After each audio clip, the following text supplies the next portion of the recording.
Well, greetings and hello there, everybody. It's me, your beloved Star Wars dad, Nooch to get, and all the naysayers naysayed over time, letting me know that I was never good enough to get into Kyber 1, no matter what my roster looked like, no matter what I did, no matter how much I pushed forward, no matter what I did, I just was not going to be good enough for Kyber 1, and yet... here we are in Kyber 1. Now, maybe they'll move our cheese. Maybe they'll restack this. What do they call it? They called it the squeeze. Maybe they'll squeeze me out of Kyber 1 or squeeze me deeper into Kyber 1. I don't know what this is going on here, but we're doing it. 3-0. 3-0, climbed our way into Kyber 1. We have had great success, always punching up. My roster's always smaller. My mods are always worse, and yet we find paths to victory in Star Wars Galaxy Heroes to demonstrate to you guys that this can be done. And the thing I'm going to talk about today is there are several teams that I do not have on my roster. I do not have on my roster, a little bit of mumble mouth there, but that many would consider to be required or have to be's or must-haves, especially some recent teams that are not on my roster at all. And yet somehow we pushed and blazed our path to Kyber 1. Let's take a look at those teams right now. And our first example is the first team that came out in 2025, the Mercenary Bad Batch, the new Bad Batch Part 2. I've got these guys sitting there. Now, I do have them all at 7 stars. I do make I am always efforting on my roster to farm these new characters. Now that I've got all the old characters at 7 stars, when the new characters are farmable, I farm them to get them to 7 stars so that when I need them, I'm ready to get them done. So all sitting there, gear 9, gear 8, gear 7, etc. Not really usable. Just kind of got them up to levels where I don't have to use a lot of Kyrotech, and I can use them in Conquest for some of the missions there. And as we check out our pal Vaxitron over here using these guys in the new raid, the Order 66 raid, you know, I think that's the main place that I'm missing with the Bad Batch Mercenary.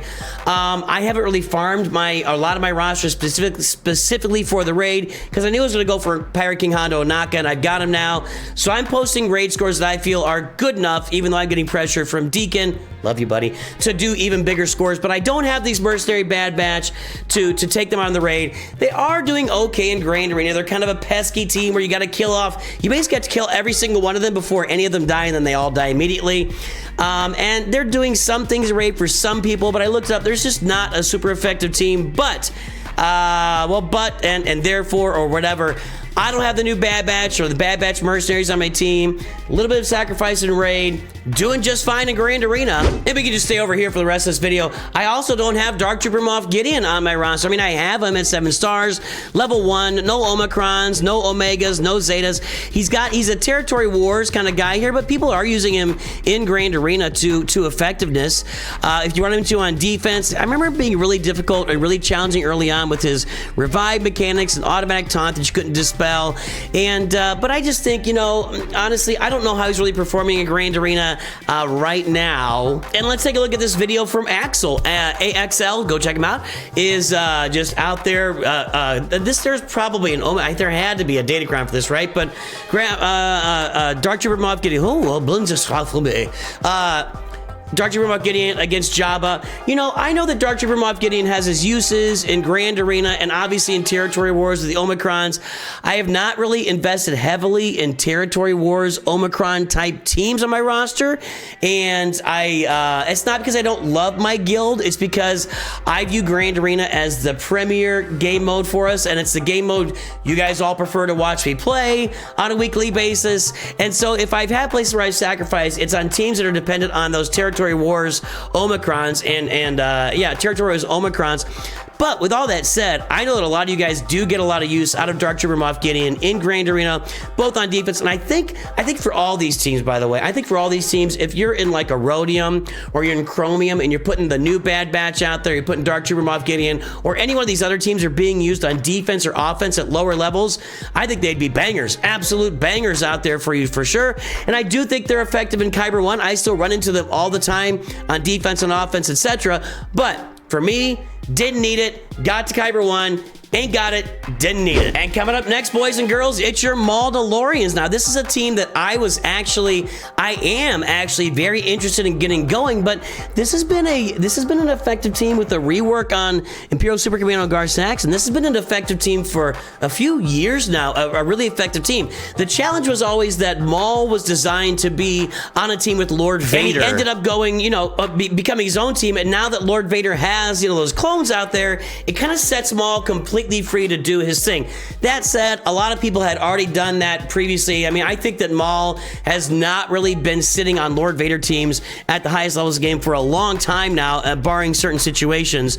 But these Mauldalorians, I know they're really good. I know you get the right Datacron. We can take out Jedi Master Kenobi. I don't think that's a common thing in the game, taking out Jedi Master Kenobi. But it's all the assists. It's all the counterattacking. Look at them all assisting every time somebody does an ability.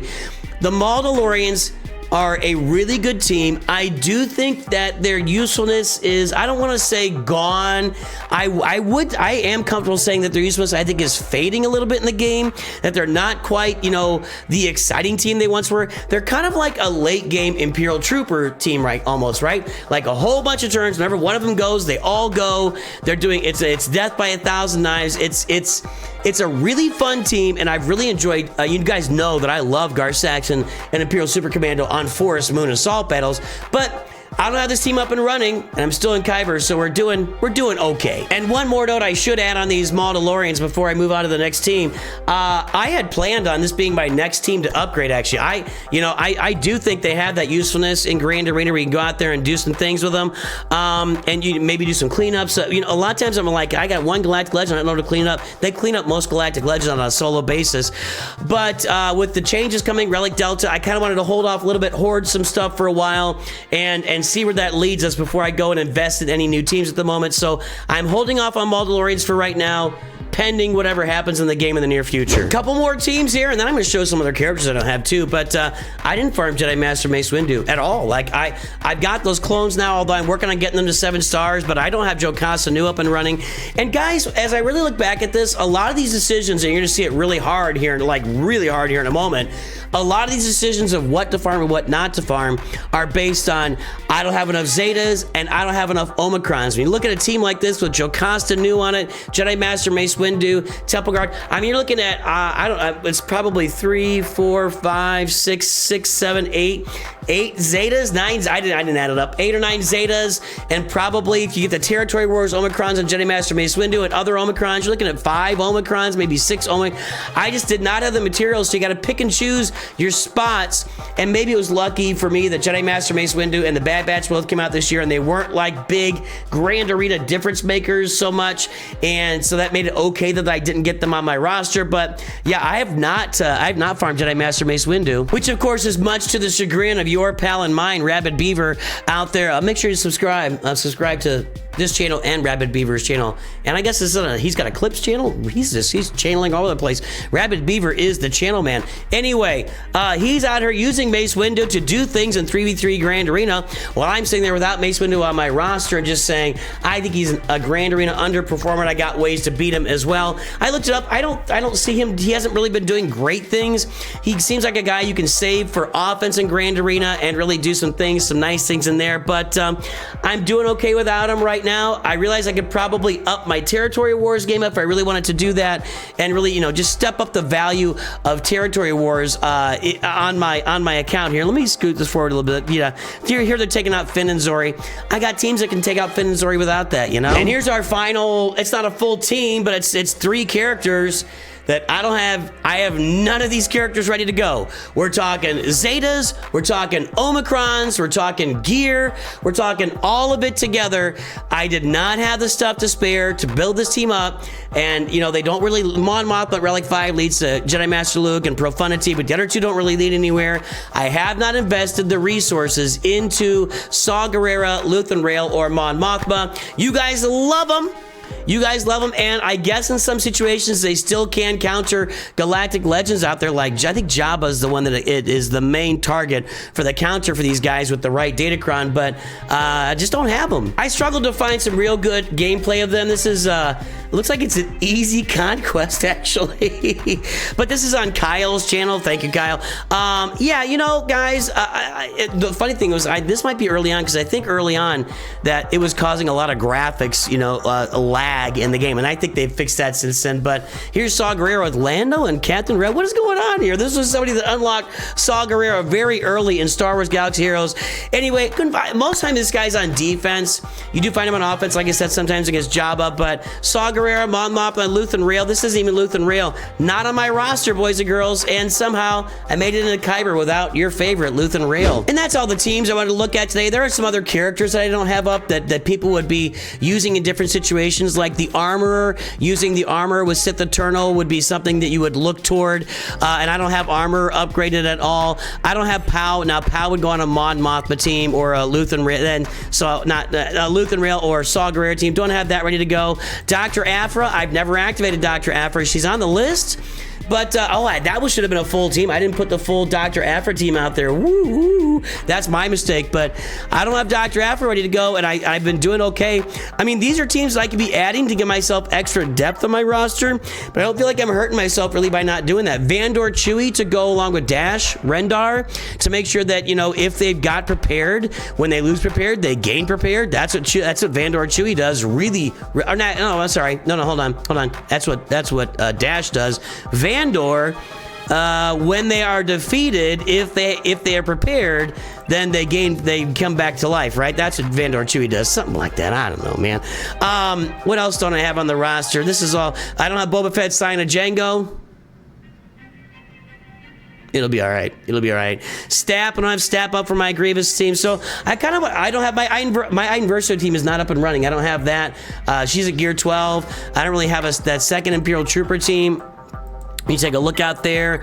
I don't have that up and running. A lot, you know, you kind of got Dark Trooper Moff Gideon and/or Iden Versio. Nope. I just got the original Imperial Trooper team. So I do not. I'm in Kyber 1. I'm in Kyber 1. I do not have every single last blasted team in this game on my roster, and I thought that'd be really good to point out to you guys that you can build a roster without every single team on there, and you could push forward at the highest levels of the game in Star Wars Galaxy Heroes. Everybody, I do hope you have a great day. Thanks for tuning in. Let me know down below how you're doing, what teams you're missing, and how you're doing without those teams. Would love to hear from you. Have a good one. Talk to you soon. Always remember, Nooch too good.